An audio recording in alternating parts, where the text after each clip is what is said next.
بالله من الشيطان الرجيم. بسم الله الرحمن الرحيم. إن الحمد لله نحمده ونستعينه ونستهديه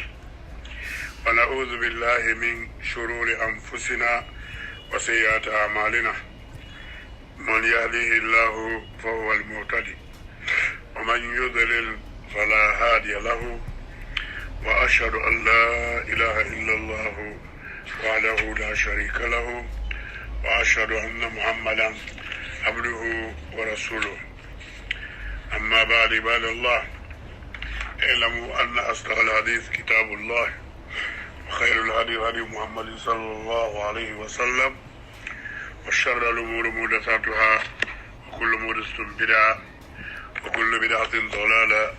أجارنا الله تعالى من البدعات. قال الله تعالى: يا أيها الناس اتقوا ربكم الذي خلقكم من نفس واحدة وخلق منها زوجها وبث منهما رجالا كثيرا ونساء، واتقوا الله الذي تساءلون به والأرحام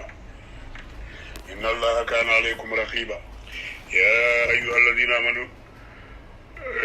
آمنوا اتقوا الله حق تقاته ولا تموتن إلا وأنتم مسلمون. يا أيها الذين آمنوا اتقوا الله وقولوا قولا سديدا يصلح لكم أعمالكم ويغفر لكم ذنوبكم، ومن يطع الله ورسوله فقد فاز فوزا عظيما. أما بعد، مسلمون سيدنا محمد صلى الله عليه وسلم كما صليت على إبراهيم وعلى آل إبراهيم، اللهم بارك على محمد وعلى آل محمد كما باركت على إبراهيم وعلى آل إبراهيم إنك حميد مجيد. بعد كل na tafsiro siaman bedendik evenement nabulu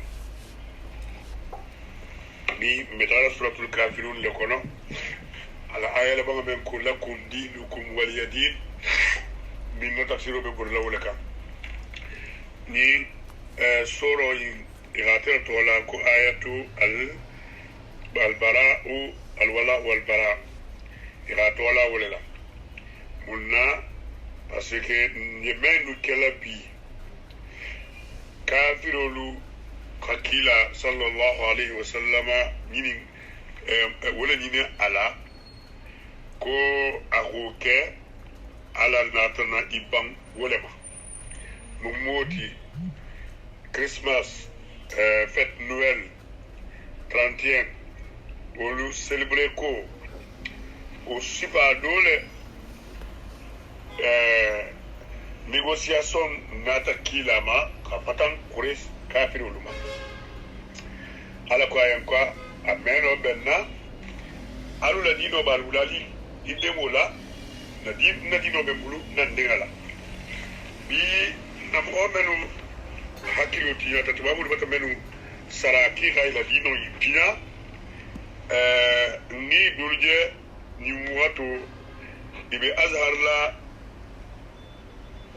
fatwa komantela azhar men nin tibabulu be nyalla men muslimia fatwa men na muslimul bulu se taw azhar non ka godo di ma ira fatwa kriye ka ala kuma kan yelema ka dembendia alala ka muslimul lafi ni azhar ko talante ko tubabu lui féliciter fongolu chrétien nous féliciter la fête là comme imbabe al muamala bil husna. Allahu akbar. Alus bi mena la wololu débat kala wala kambi ala subhatu tariq mugusala khavoki ala dino la mayle mala khavoki men na ten nafi alamu alamun kislam ala ko kabe na figo ni kafiru lumadenna jara matala ko mun na rib ifata nyon mais man ko na figo lutamu jana ma koto lati parce que kafiru ala filo be danna kilino mais munafo abita afanna fili fata mo ko tala fili munafaqon te nafiqoti ndelia ni men ngakuma matambi mo mo wala munafiqo no munafiqu mu jonti munafiq abota nafaqa la nafaqa tunel era kudo ke sai ka alageya kan kudo nugu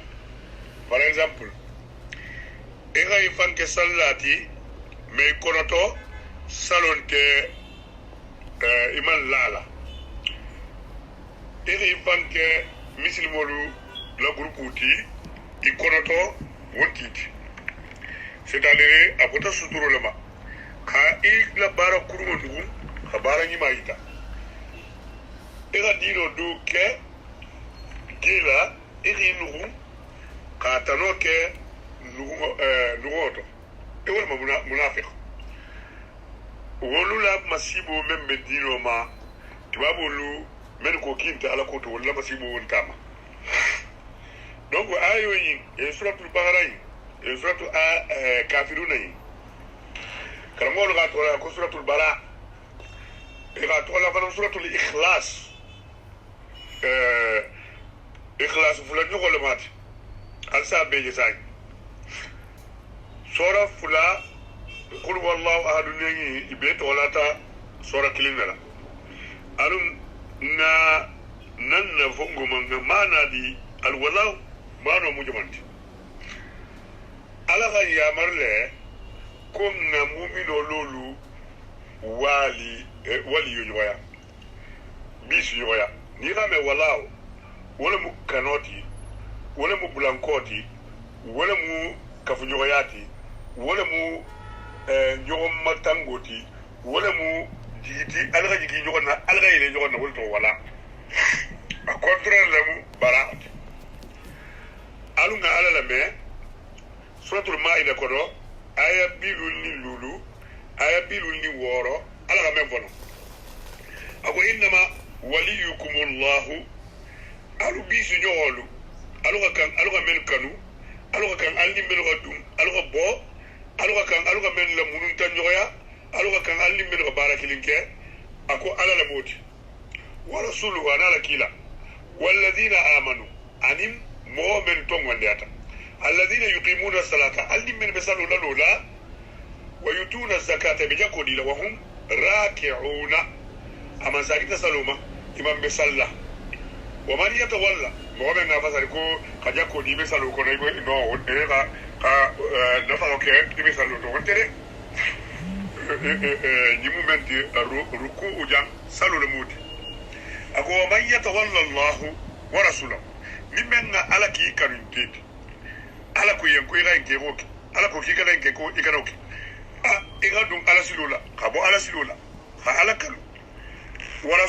ورسوله وانا كي لافنا والذين آمنوا نمؤمنون فلاني ولو لغا جيجي جوخنا غيلي ني بسيواني غسيواني بسوني يغسون فإن حزب الله هي على لا سيرو دمكيدو من بي على لا غروب كورو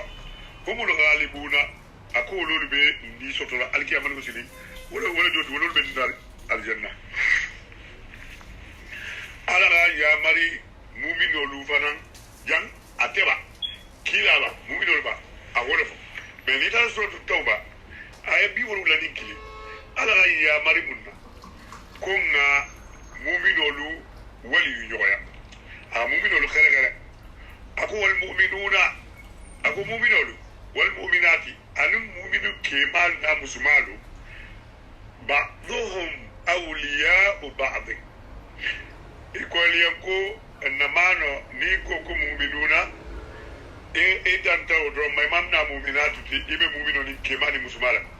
fo qaida wala muslima ko na falna ka wala bana ko ni ga kalmo fatan ni gi masaki phrase kilin kono ibati fatan mais ni gi ibe kilin fo phrase kono ibati be fo ba'dhum awliya'u ba'd aqulu lumu yujon bis yogoti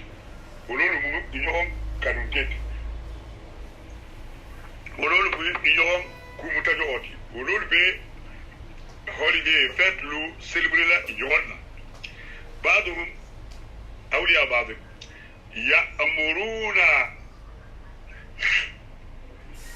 يأمرون بالمعروف إبي يجون يأمرنا كوجمالا وينهون عن المنكر بي جمن فترنا كوكلون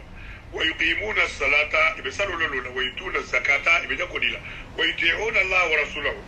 إبي على أنا لكيلا كما كان غلبتنا أولئك سيرحمهم الله قال بهن لولا إن الله عزيز حكيم سمو بعلى الله حكيم أكتم كل لا لا وقال رسول الله صلى الله عليه وسلم هل له إنما ولي الله أكنت لا ولي بيش جويو مو يو مو على الكي وصالح المؤمنين مؤمن طول بي رواه البخاري بخاري غافو بخاري غافو في الله كتابه كله سورة ممتحنة بناكو وهنا آية فلو يا أيها الذين آمنوا أقوات المن تنبن دياتا لا تتخذوا أدوي ألوكنا نجاولو متا وأدوكم أنا الجو أولياء بيس جولا تلقون إليهم بالمودة ألبي يجي من ونيليا كي سوي لا يبان دي دوت يلا يابي وجري ألبي يسبورتلوكا وقد كفروا بما جاءكم من الحق الكافرين هذا من نادر ما تجلا كونوا نحن إمام با لجنة على محمد ساليو كما علموا الودلا سبت لا أفهم جاتي كو كونوا نبن تلا على ربنا جاهي بفولا المجام جاهي بفولا فنام مجي أكو كو أداسي من جبلا رينتم أبلوري مسلمي نجما سورما أبا فلا مسولي كاري جابو دونكي كوا يكو هابيا أكو يو نبن على لا دين ولا نور بو هابيا دين التوم وهابيا نكرم مبارك ميتا الودلا مسبتلا إغاكو بيكي أمام بالودلا تابالا سنو من كابولكا أمام كيسي أمام تامغيا أمام فيكي mais ala ga même fana bunja men kay ala ga kay alamu nas ala kul sabatla bon ala man habi ni titre man wala wal bara alu bara wala sa ala ga même al imran aya muga ani saki aqula yattakhidhu al mu'minuna al kafirina mu'mino me kafiru muta awliya abisi yoti nin kafiru la feta fanan ala feta kafiru la salulu ari felicité ala min dunil mu'minina aga mu'minolu la salu fa ngese ibe ili bulaku na sambale mo sasi je malo na fongo na salba bulu sisi ime fika barin kafiru ta sida idon wala atla na deni odoko ko keba doko ila chrétien do kili bisima dino ma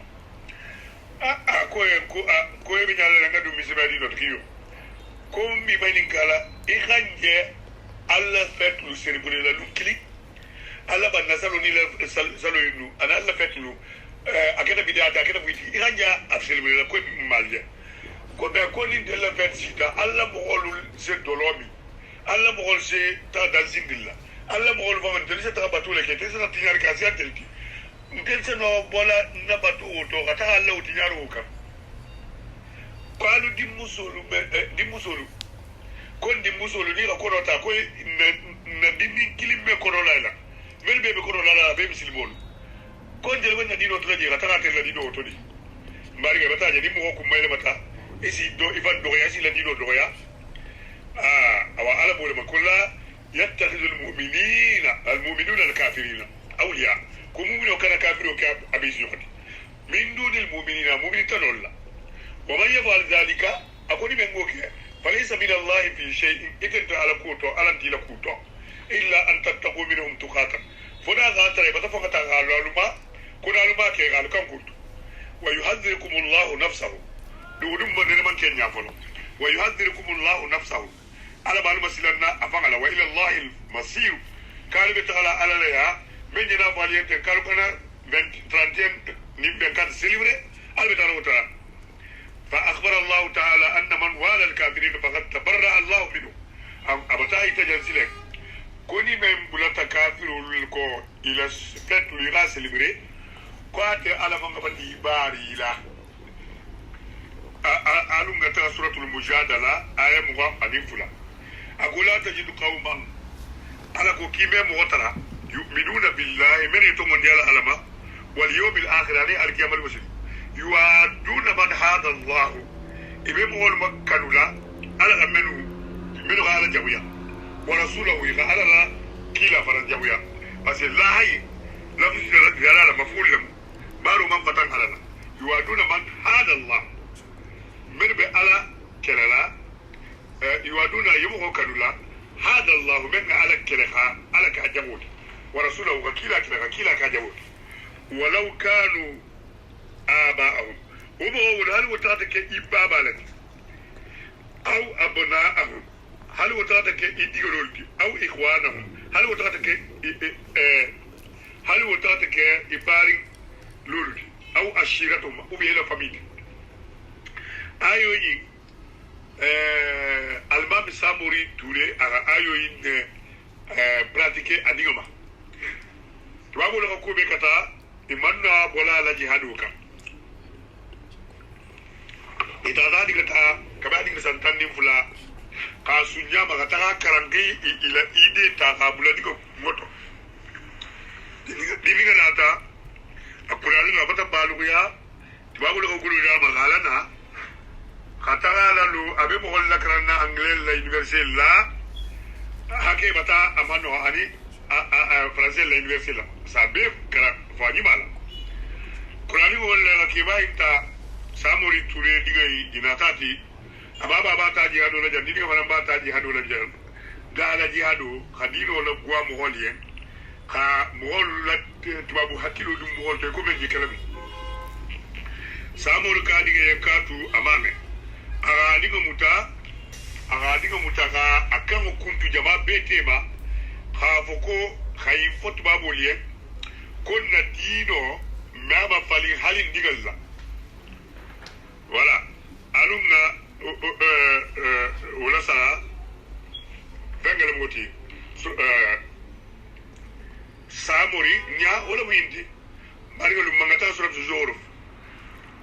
alako وإذ قال إبراهيم لأبيه تبغى إبراهيم كو أفاي وقومه أنا على المغول أقول إنني كنت إبراهيم براء مما تعبدون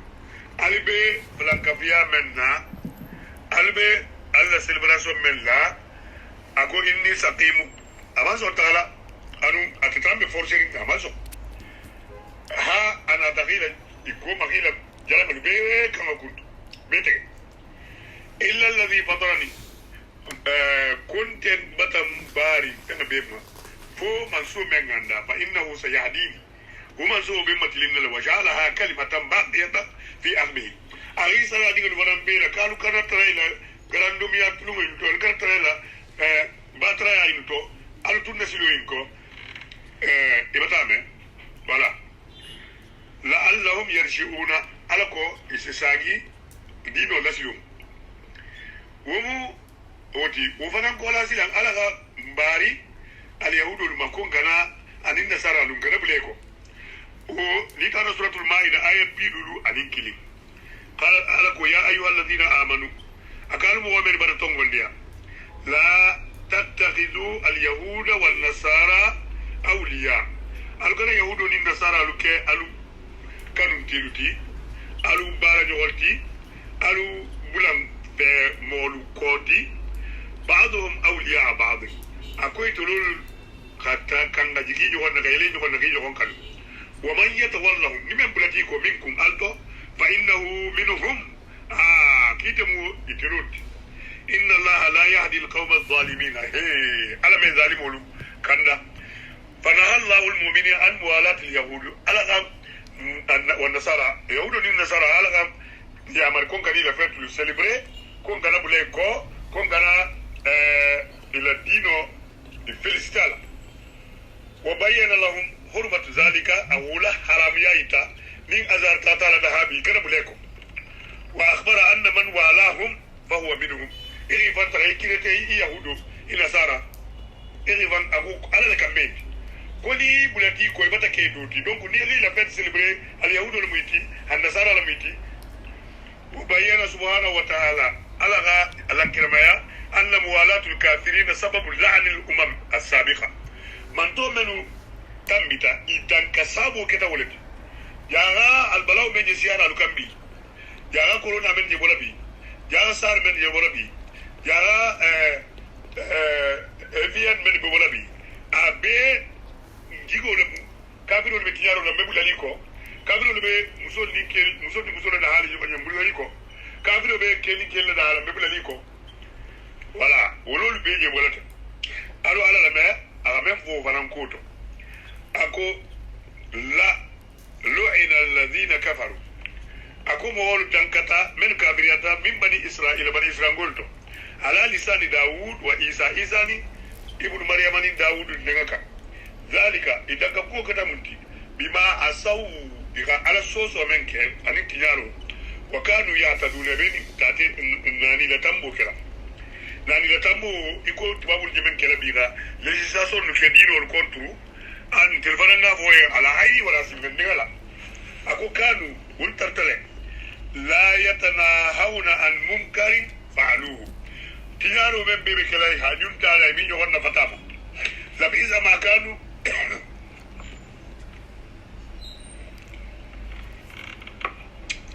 لبيس ما كانوا يفعلون أكو باركورم تراتا باركورم كذا يترام من كلا على لبيد كترا كثيرا منهم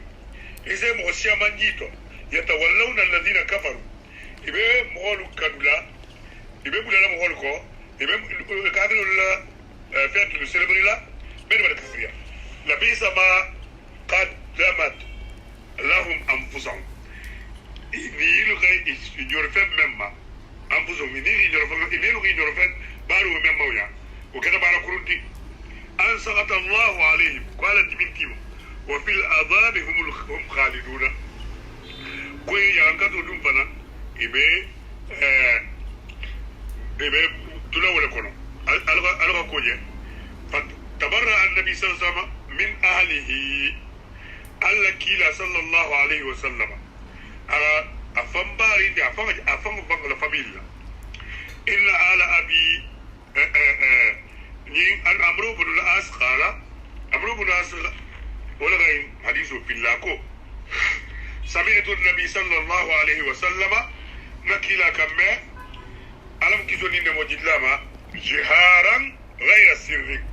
aba lakin ma yala amangullo keben yaqulu aba fala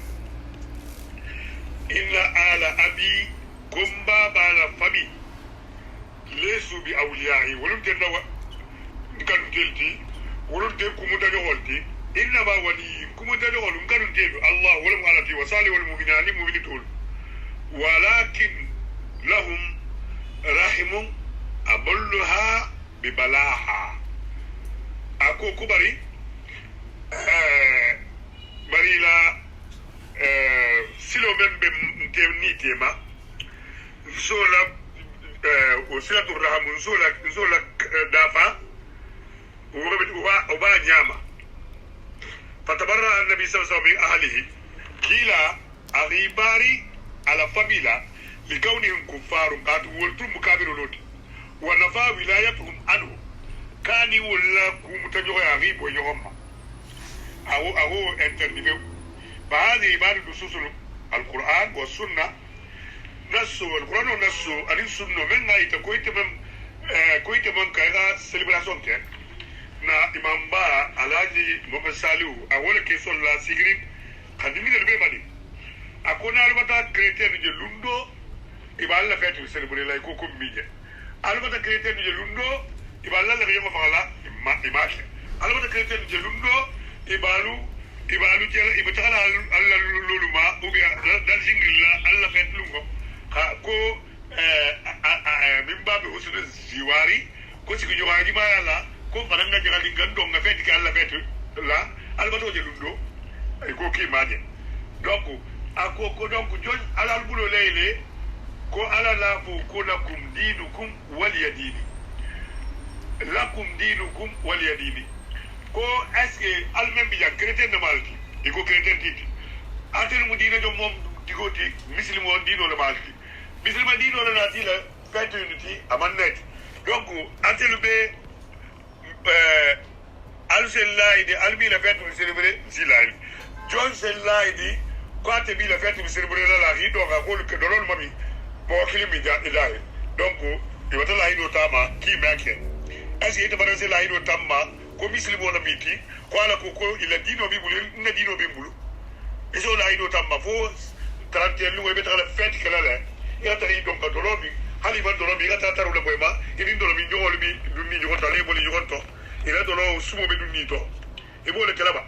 foi be tali ilali la luma le gasi dogo e kana wulu ko fangal so ngarintea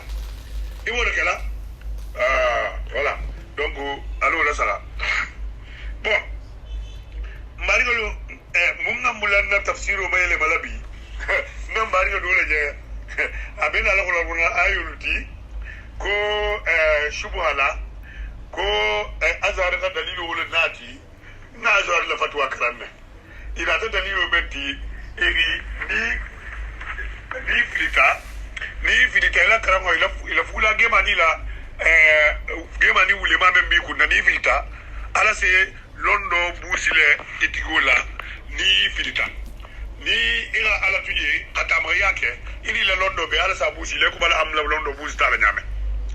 فانسلخ آتاه الله العلم على لندن دائما فانسلخ منه فكان كالكلب إن تعمله يلهث وإن تتركه يلهث voilà iboni ale ni ga ila londi bayinta katara koybe ala la dino le kelela ala sala londo sabayla giduga alquran ayo benu nati alquran ayo kiligo manonte inatati jamenna alunga lawo ayo wuluma donni ilafo ko muslime adinu muhabba ko di muslime adinu mu kanu dinoti walaysa dinu karahiya kan di kongo dinoti wa adawa alin jawi adinu fa kayfa takuna al bara'atu idan min al kuffari komunna membari na kafirul ba egaje ala lol ayo yibbe jala ije keso lala wala at langa dam to qur'an ayul ma inna marigalu ijana mem vote kalima ukuma la moti haqqu to nyalamu arada qailuha batilan atgoga ba tara la nyinin ala to nyayin kono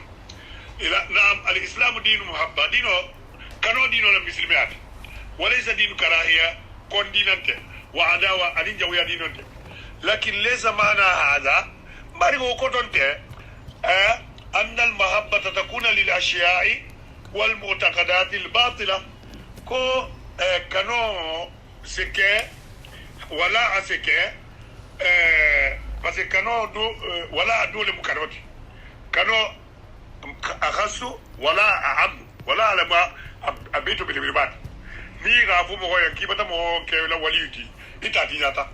إلا كولا يدقوا إلا كولا يلو بيولا بولا يكو بي نمانسول بيبي tubabu luguli jamen bi golf kono anim afrique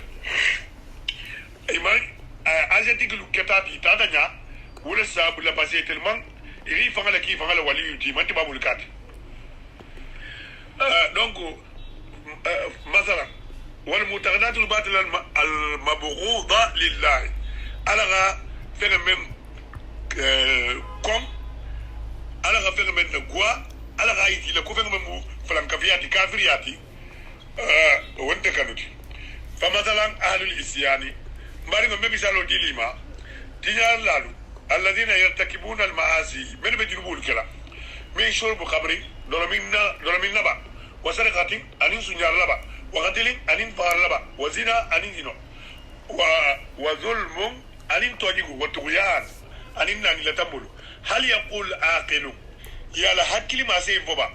بأنه يحب يجب على المسلمين محبتهم كان نكو يواي بيات مسلم مكي هو كانوا ومحبة أفعالهم كي لبارو فنكفو كانوا لأن الإسلام دين محبة كوبا دينو مو كانوا تيا دينو لتي ناو تابلو la firifiri n'arata chrétien nous donc ni ite ko ni mi la fête le célébrer ko ni mi féliciter comme mi kanu mi konna mun na tellement féliciter munne telman na la yongo faga munne man ntella mo golbe turki faga la jang tubabul la turki faga la jang la yongo faga sene me faga ni arate may se turki faga jang sa wo san turki ben se faga jang milliard kulam alungo turki fet na tabaski se na la sa jigi feti na ima na misil mo wul faga me faga benu ji fa faga wala wala bitta bola marga mankan to nyalamu na keso njabu kuno ime wala dia wa akbarul maasi marga junubo bumba be menga bum ashirku billahi wala mu flanka fiya ta'ala lidhalika wala sabula fa arhamar rahimina manso men ngafan tola ko hinnan dilla hinna manso la yaghfir liman ashraka bihi mo wana la hinno be mi ghafla ka fama ma abe ghafari qala ta'ala alaku inna allaha qala la yaghfir an yushraka bihi kama yaghfir kemo ya men ghafla ka fama wa yaghfir ma duna dhalika ase utano ghafari liman moyen yasha'u men aliya ومن يشرك بالله نمن نفلك فالما فقد افترى إثما عظيما أبتا جنوب بلبل باكي لأن الشرك بالله هاتو فلنك فيها ألما أكبر من سائر المعاصي كوكول مبين بيما دمونا هاي إفا جاتي قالون كين تو مهول مكة لوكا كين تو مهول فلسطين لوكا كين تو ملالي كوكا أتي شركو يبمن كلا 30 لونغو 24 لونغو أسياو بيت التي تقع على الأرض ممكن البوكا كما أن التبرؤ من الشرك كيف باري فلنكفما وأهلي أنا مغولو ليس معناه ظلمهم وانت كيبي تونيجلا وأكل حقوقهم كيري حقو دمو ولا جوتكو تسمفكو ألتات بابو لغلوتا غنيمة لهم وانت ولا معاملتهم بسوء خلق أمام فوالنكيغا داجي وكرو كيلا إذا تغيلا بسرو إلى إجلس لغتات تجارو لكي نوي موفو بل يكون العدل أي كلا تلقى لكان فيهم إلى كوتو مع البراء من شركهم إغا تلي لأيغي بارجو غياني ما يغي إلى فلان كفيا إغي فانباري ولا دعوة لهم للإسلام إغي جلين إكلي دينوما وواجبنا شرعيا ومواجب التي على من كسرينتي أمر الله ورسوله على جامر من الله حتى ينجو في الدنيا والآخرة هاي كيس الدنيا عن القيامة فالبغض الذي يأمر الإسلام به كون من مسلم يأمر لا إنما هو رحمة بغير المسلمين ومن نيمو التي مسلم وتنولي وحكمة رب العالمين مارغو لا حكمة دون موت وسنة النبيين كلا رسولنا كما أخبر الله عن أبي الأنبياء إيكو على انكباريا أبو الأنبياء لكم يعني وما كان استغفار إبراهيم لأبيه إلا عن موعدة وعدها إياه أكو إبراهيم لا غفر من كأبابا يمون فاغا لا يدو من تاي فلما تبين له أنه عدو الله تبمن على كلمة تام أكو أبابا مو على جهولته تبرأ من واقفان بارام إن إبراهيم لا أواه عليم ها إبراهيم مو مولتي من كتا no ke mogoti atele kita dala kasiti alayen ababa la kando silula inna ala ibrahim lesu kila faranna fo inna ala abi lesu bi awliyai qala fuka al an ababa la mogolun tala waliyuti walakin lahum rahmun aballuha bi balaha kubari ila rahmu bin niti semen siti yani asilha bisilatiha رواه البخاري يمبا ميلالة كو مسلمي امافو كيغا كافرو تونيغي كو مسلمي امافو كيغا كافرو لبارو الفنجة الونغا قايتي لا كو مسلمي على بوغدو انيم برا كو انت كوغا كافرو لبارا جويا انما المحبة الحقيقية كانوا فهم مومنتي هي محبة الهداية هي مغوجة على كنو لغو غيمتا لأهل الملل الكافرة كافر لولا ومحبة إخراج من الظلمات إلى النور إما غدي ما ولا فيلوتو إغالنا نوروتو إلا فيلولا مينتي كو على موسابتي فيلولا مينتي كو على سطولو ملجي فيلولا مينتي كو على bota gaburo ko no bile a wulita kana filo la moti ko diga be ala bulu filo la moti ko muso be ala bulu o filo wo ita mo men na boto wala ka diye janni be mo men tulo to ka tego famato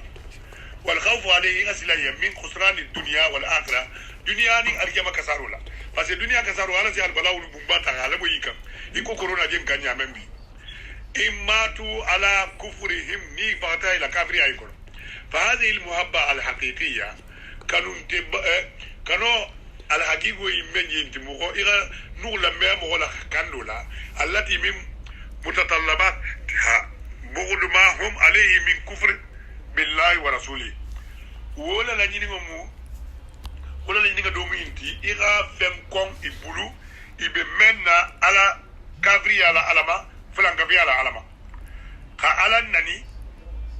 إتغانا تيغو فولما قالوا كو متى فيليسيتي وانظر الى ارسل حديث مساي وانظر الى هذا المعنى في فعل النبي صلى الله عليه وسلم مارغو ني مانو لا ساكيلا لا كولا صلى الله عليه وسلم تو منا نكيلا با الم تسو دي نمو جيدلاما ala yahudi di ninga do asiginyogo o jangarta ala ni ngaro kala ko me kuka yahtadiru kaji saya basoleka زار الغلام اليهودي أتاتا يهودي دينغا ينكونتو كافرو وهو على فراش الموت أبي سايا جنگرو كون فذهب إليه النبي صلى الله عليه وسلم كلا تاتاما خوفا عليه بسلا نيوية من أن يموت على الكفر كافر يامر وأمره يامري يعني على أن يسلم كاغا دم مسلماتو فأسلم دينغا dunta muslima ta baba be sigiri akunna tola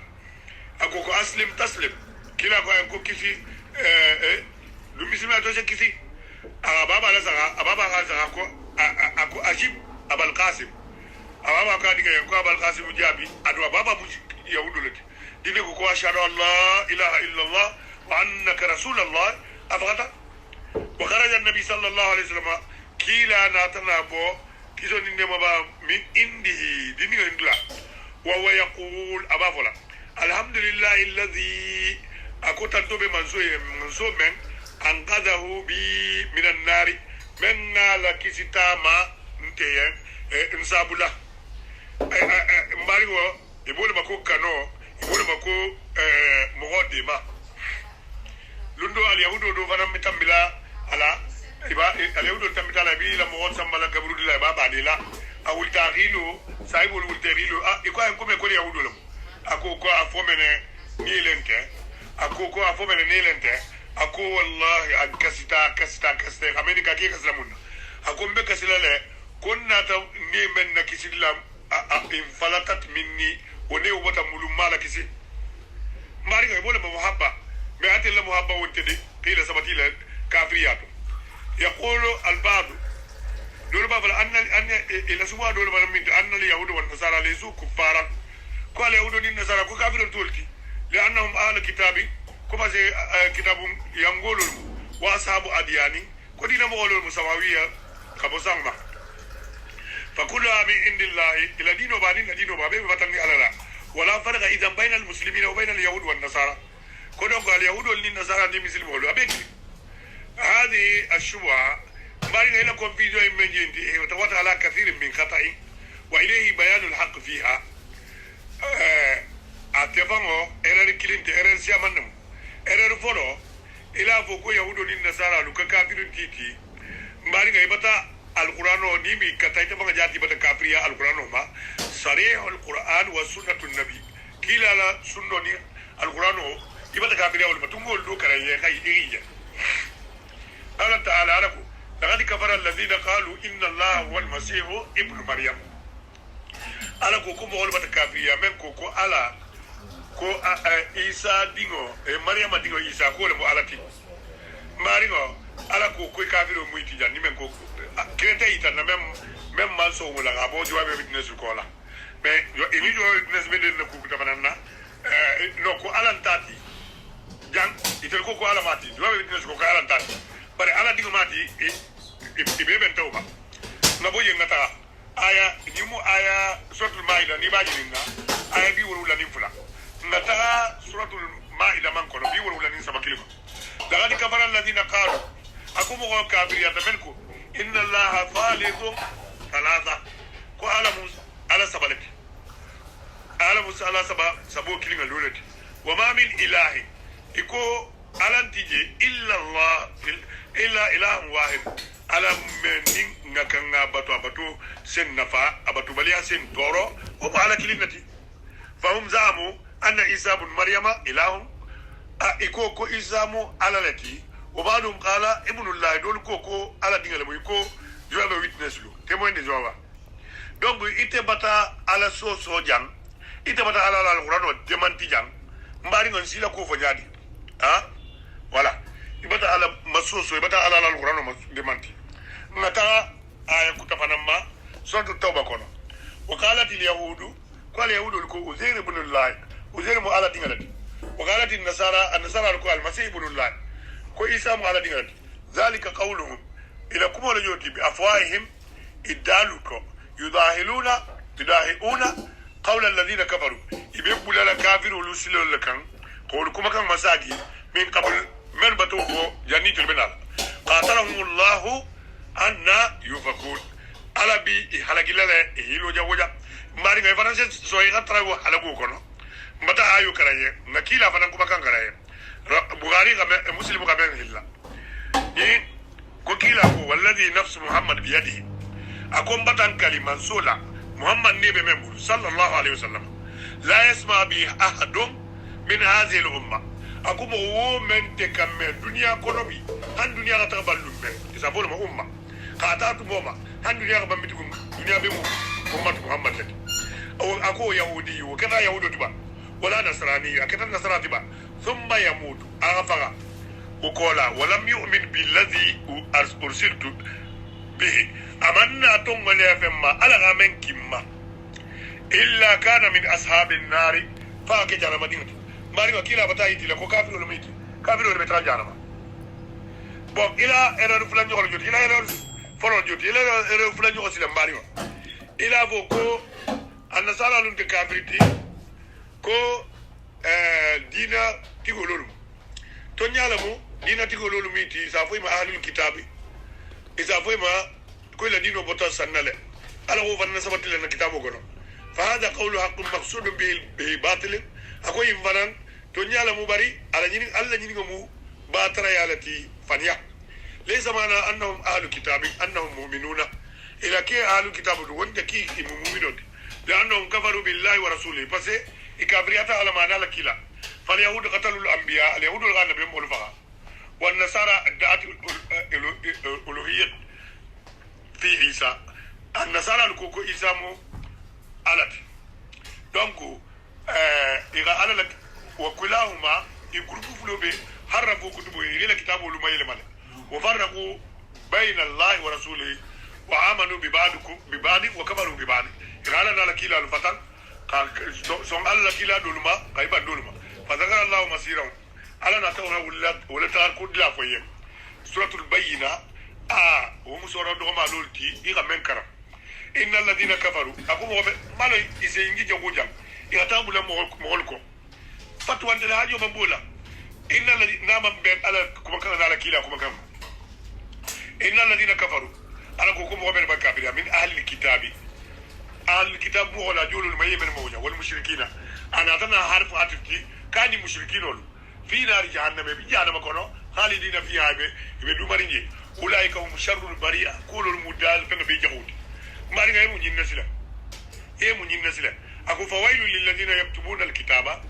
أكو ينكتب بمغولية من بسمنو كرا بأيديه بلولا ثم يقولون هذا من عند الله قرابو كوين فتن الله ليشتروا به ثمنا قليلا يغناو مفالين فلنفلل فويل لهم مما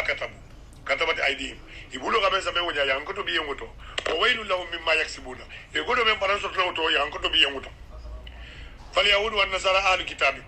اليهود والنصارى أهل الكتاب لهم لكنهم كفروا بكتبهم يكفروا لك بدون كتاب فهما وحرفوا إلى مفالي وسبوا الله تعالى إذا ألنني جنوا ألنني يفلو به فتدوكو كوزير بن الله دوكو كو عيسى بن الله كما في الحديث الصحيح mari nga jamme fali en ko men alama ala hadisu lame abi hurata hadisu in filla an rasulullah sallallahu alaihi wasallam abi bukhari ko kila ko annahu qala alama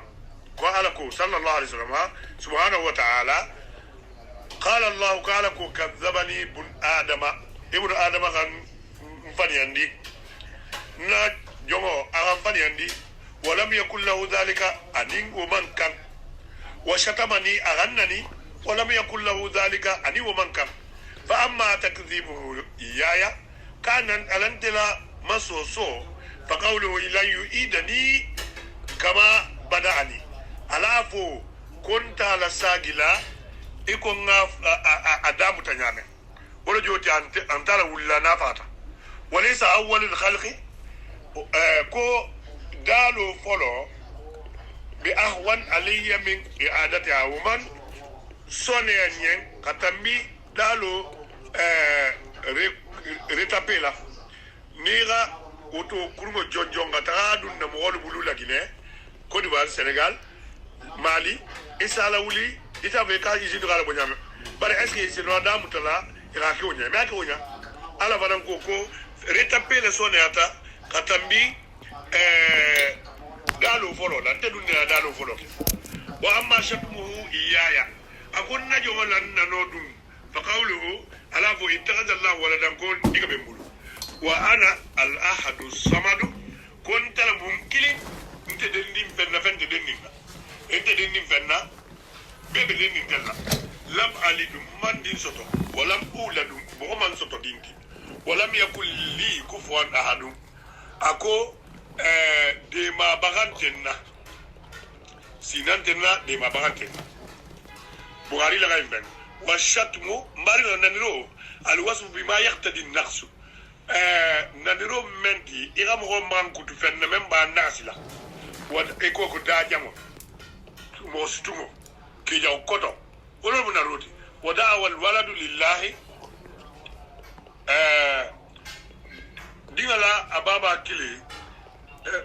ودعوى الولد لله كدينا كل ما يل علما ولا جدرا دينا دي علما يقتضي الحدوث يبتا على فنتي من بلا فلوري وهو غاية النقص لله تعالى نغسمان تنبي على لكوتو كسيو منيغانا ودم من ديالا وقال تعالى علىكو وقالت اليهود كل يهود لكو يد الله مغلولة قال تجيغولم ولت أيديهم ولوئنوا بما قالوا أكوي تلول بقولي على stingy كي تلول بكلا stingy كانغلنكو ولو إنه بما قالوا ندانكو بيبا يغاكوما منفو ni tera wulula fête le célébrer et féliciter au fête là wala joti ala nano menketa iko ka ala nin nano ka ala doya menketa ko ala nin doya ka فلان فيها من كتر على لا يقال لي وبيرك وهل من يسب الله سواء كان من أهل الكتاب أو من غيرهم يكون مؤمنا ماريول مؤمن بألا نانيلا أتاتا قال يهود تبا النصارى تبا أني وتنولا با يا لولون يسلمون كلمتي ولو بكلا مؤمنوتي إلى إيران سبانيو إلى فوكو difference entre musulmans ni yahudul ni nasarati هذا عدل الظالمين لأن هناك فارقا كبيرا مبارم إلى ظالمي على موتي أن إلى دينو لومباليا بس difference بابي مسلمون لمانيا مغني لمانيا انتمتما ألاكو أفنجعل المسلمين كالمجرمين ألاكو كاسم مؤمنو لكبا مسلمولو إيكي كو كريمينالو وانت كلمتي وأهل الكفران وبين أهل التوحيد مؤمن به على التوحيد وكا أني من به فلان كفياكا وأهل التثليث به على كيرين سبتي دولو على كفلاتي دولو على كسبتي وبين من ينزحون الله من كل نقص ومن يصف الله بكل نقص على من be ala magankutu la magankutu kamalula kham magankutu la siringa be bay alama ani men be magankutu na siringa dembe ndala alama mbari ko jom wol beno kala kilindi فهم ادعوا لله الولد والزوجة إلى ديما دياما إلى مسو دياما وقالوا إكو إن الله مات إكو فنكو على بنتا و إلى فات لغو السود لفات بدن سيلبريلا أكو على بنتا وأنه تعالى ثالث ثلاثة أكو على سبنيو كيلينت فهل من العدل يا لمبارك تلك من دوا التسوية بين الحق والباطل قباطر يعني تنيا زكانيا أفنجعل المسلمين كالمجرمين على كو اسكنسي كريمنير كي إكو مؤمنو ما لكم كيف تحكمون أنا بكيتي جمان كلا أنا بكي جابي ولا أم حسب الذين اشترعوا السيئات مبارك المؤمن دي جنوبوا لكي غتياروا لكي والغامرة أن نجعلهم كونيك كالذين آمنوا يكون مؤمنتم وعملوا الصالحات غبارج ماك سواء محياهم ولولا نرنتيال كنبا ومماتهم أنيزا سيكونوا ساعة ما يحكمون هذا لك كي تكونوا مكان أنا جات له دون جابي من سورة الجاثية آية مغنين كلي نيتا سورة غافر فنا آية بيلو نيسكي وما يستوي الأعمى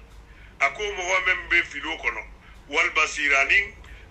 من بجيرو كلا دينو جيرو كلا والدكلينتي والذين آمنوا الأعمين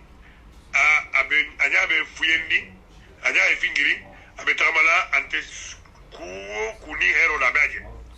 أني من يابي على دينو جيري أبين على تونيا جيري أيبولا لاكو والذين آمنوا أني مؤمن تونغ وعملوا الصالحات خبارج ماك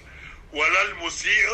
مؤمن فنان كتتنيا لاتي ونين تيان تانغو ميكي كلينتي قليلا ما تذكرون قلبي من فلا يعني قلبي من ميرلا غدو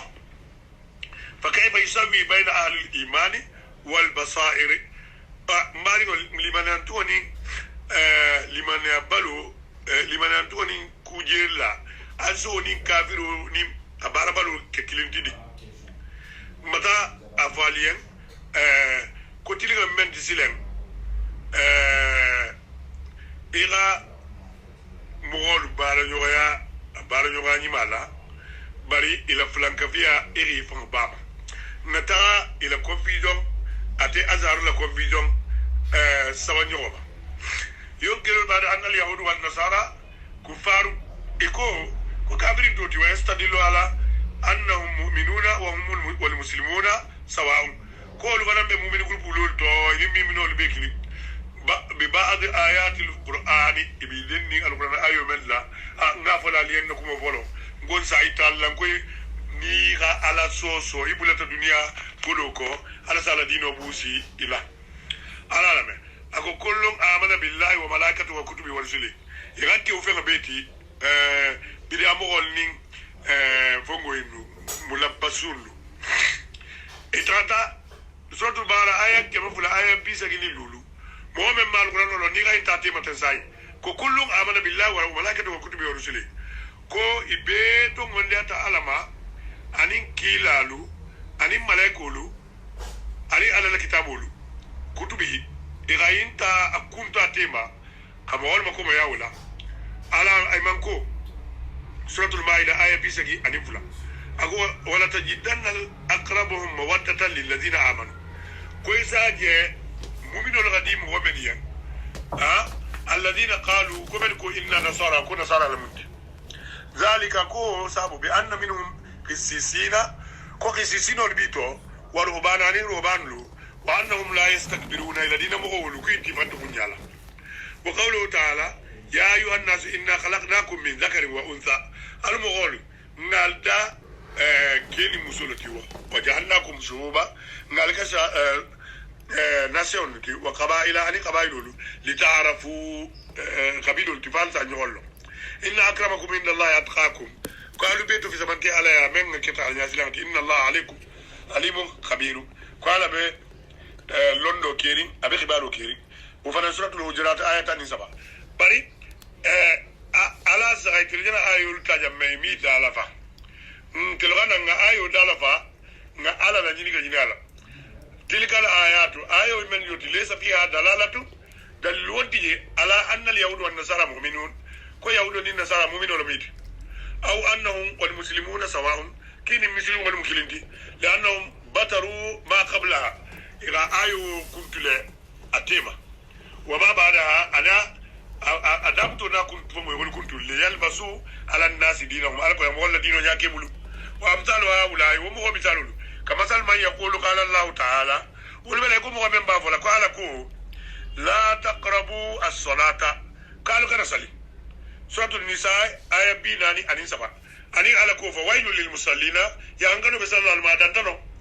ويستدل بها على أن الله حرم الصلاة أبايت لكو على بتا صلوا حرام يا وأنه سيعذب المصلين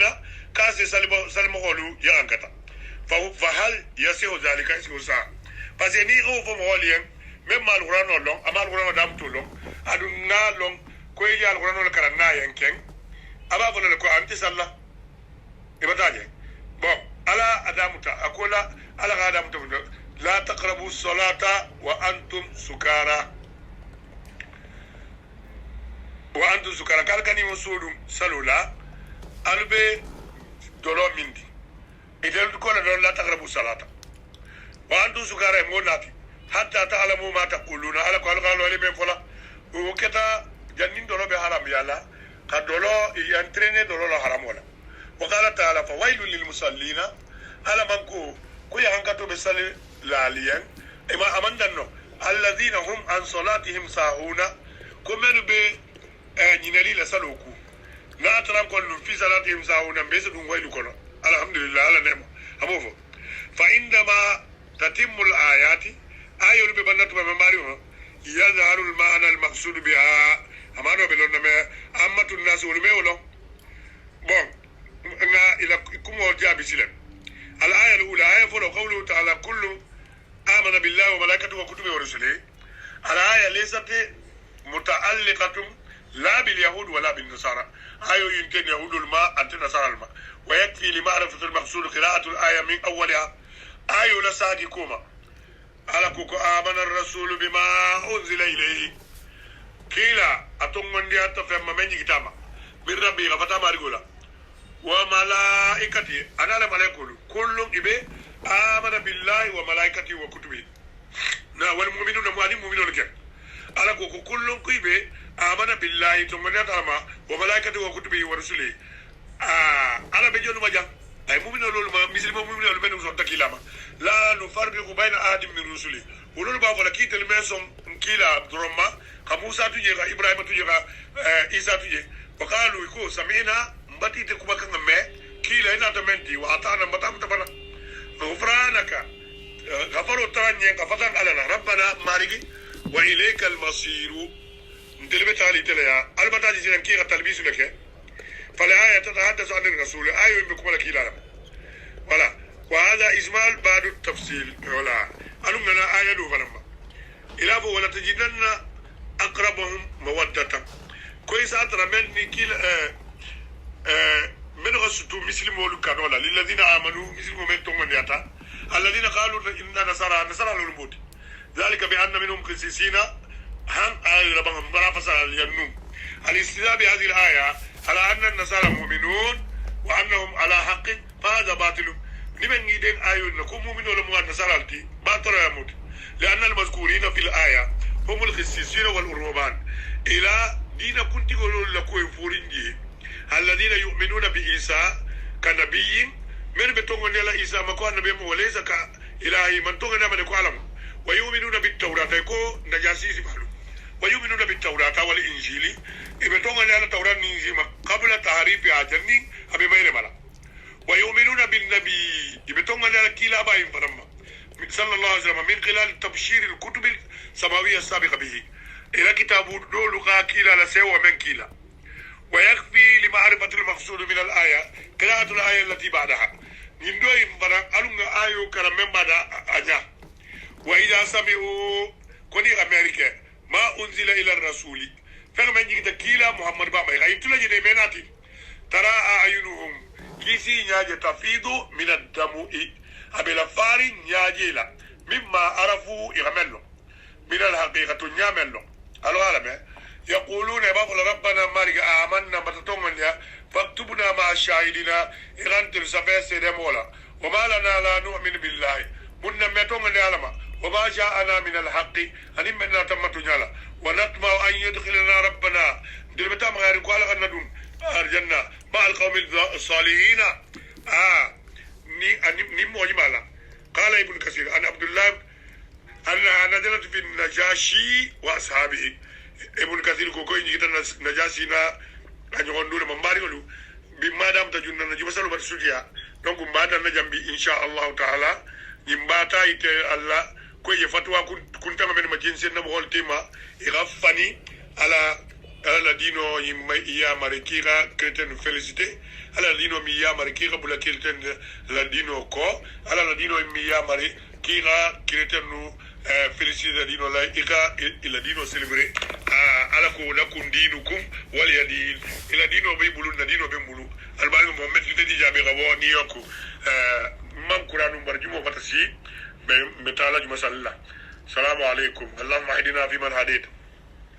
وعافنا فيمن عافيت وتولنا فيمن توليت واصرف عنا شر ما قضيت فإنك تقضي بالحق ولا يقضى عليك إنه لا يئذ من عليت ولا يذل من واليت تباركت وتعاليت سبحان ربك رب العزة عما يصفون والصلاة والسلام على المرسلين والحمد لله رب العالمين.